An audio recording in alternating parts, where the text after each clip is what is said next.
ಹಂಪಿಲಿ ಒಂದು ಸ್ಕ್ಯಾಮ್ ಆಗ್ತಿತ್ತು, just miss ಆಗಿದ್ದೇವೆ. ಏನಂತ ಅಂದರೆ ಈ ರೆಂಟಲ್ ಸ್ಕೂಟಿ ಅವ್ರು ಏನು ಮಾಡ್ತಿದ್ದಾರಪ್ಪ ಅಂದರೆ, ನಿನ್ನೆ ನಾನು 250 ರುಪೀಸ್ಗೆ ಪೆಟ್ರೋಲ್ ಹಾಕ್ಸ್ದೆ. ಒಂದು 40 ಕಿಲೋಮೀಟರ್ ಹೋಗಿದ್ದೀನಿ, ಮತ್ತೆ ಖಾಲಿ ಆಯಿತು ಪೆಟ್ರೋಲು. ಮತ್ತೆ 250 ಹಾಕ್ಸ್ದೆ, ಸೇಮ್ 40 ಕಿಲೋಮೀಟರ್ ಹೋದೆ, ಮತ್ತೆ ಖಾಲಿ ಆಯಿತು. ಆಕ್ಟಿವಾ 5G ಸ್ಕೂಟಿ ನಾನು ತೊಗೊಂಡಿರೋದು. ಇದ್ರದ್ದು ಮೈಲೇಜ್ ಬಂದ್ಬಿಟ್ಟು 45 kmpl, ಫುಲ್ ಟ್ಯಾಂಕ್ ಕೆಪಾಸಿಟಿ ಬಂದ್ಬಿಟ್ಟು 5.5 ಲೀಟರ್ ಇದೆ. ಇನ್ನೊಂದೇನಂತ ಅಂದರೆ ನಾನು ಓಡಿಸಿರೋ ಕಿಲೋಮೀಟರ್ ಬಂದು ಟೋಟಲ್ಲು ಇದರಲ್ಲಿ ತೋರಿಸಿರೋದು 132 ಕಿಲೋಮೀಟರ್. ಬಟ್ ನಾನು ಓಡಿಸಿರೋ ಕಿಲೋಮೀಟರ್ ಬಂದು 98 ಕಿಲೋಮೀಟರ್. ನಾನು ಹೆಂಗೆ ಚೆಕ್ ಮಾಡಿದೆ ಅಂದರೆ ನನ್ನ ಫೋನಲ್ಲಿ ಯಾವಾಗಲೂ ಗೂಗಲ್ ಮ್ಯಾಪಲ್ಲಿ ಟೈಮ್ ಲೈನ್ ಆನ್ ಮಾಡಿಟ್ಟಿರ್ತೀನಿ. ಸೊ ಅದ್ರ ಪ್ರಕಾರ ನಾನು ಓಡಿಸಿರೋದು ಬಂದು 98 ಕಿಲೋಮೀಟರು.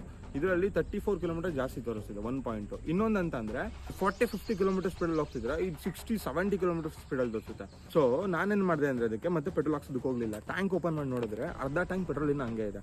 ಇವ್ರೇನು ಮಾಡ್ತಿದ್ದಾರೆ ಅಂತಂದರೆ ಓಡೋಮೀಟರ್ನ ಫಾಸ್ಟ್ ಮಾಡಿ ರೀಡಿಂಗ್ ಜಾಸ್ತಿ ತೋರಿಸುತ್ತೆ ಮತ್ತು ಪೆಟ್ರೋಲ್ ಕಮ್ಮಿ ತೋರಿಸುತ್ತೆ, ಆ ಥರ ಮಾಡಿದ್ದಾರೆ. ನೀವು ಹಿಂಗೆ ಚೆಕ್ ಮಾಡ್ಕೋಬೋದಪ್ಪ ಅಂತಂದರೆ 40-50 ಸ್ಪೀಡಲ್ಲಿ ಹೋಗ್ತಿರ್ತೀರ ಅಂದ್ಕೊಳ್ಳಿ, ನಿಮ್ಮದು ಗೂಗಲ್ ಮ್ಯಾಪ್ ತೆಗ್ಬಿಟ್ಟು ನಿಮ್ಮದು ಕರೆಂಟ್ ಸ್ಪೀಡ್ ಚೆಕ್ ಮಾಡ್ಕೊಳ್ಳಿ. ಇನ್ನು ನಿಮ್ಮದು ಯಾವುದು ರೆಂಟಲ್ ಬೈಕ್ ನೋಡಿದ್ರೆ ಅದರೊಂದ್ಸಲಿ ಸ್ಪೀಡ್ ಚೆಕ್ ಮಾಡ್ಕೊಳ್ಳಿ. ಎರಡು ಮ್ಯಾಚ್ ಆಗಬೇಕು. ಇನ್ ಕೇಸ್ ಮ್ಯಾಚ್ ಆಗಿಲ್ಲ ಅಂದ್ಕೊಳ್ಳಿ, ಪಕ್ಕಾ ಸ್ಕ್ಯಾಮ್ ಅಂತ. ಅದು 2-3 ಕಿಲೋಮೀಟರ್ ಓಕೆ ಡಿಫ್ರೆನ್ಸ್ ಇದ್ರೆ. ಯಾರೆಲ್ಲ ರೆಂಟಲ್ ಬೈಕ್ಸ್ ಓನರ್ಸ್ ನೋಡ್ತಿದ್ರು ಈ ಥರ ಮಾಡೋದಕ್ಕೆ ಹೋಗ್ಬೇಡಿ. 50-100 ರೂಪಾಯಿ ಆಸೆಗೆ ಹೋಗಿ ಅಂಗಡಿ ಮುಚ್ಕೊಳ್ಳೋಕೆ ಹೋಗ್ಬೇಡಿ ದಯವಿಟ್ಟು.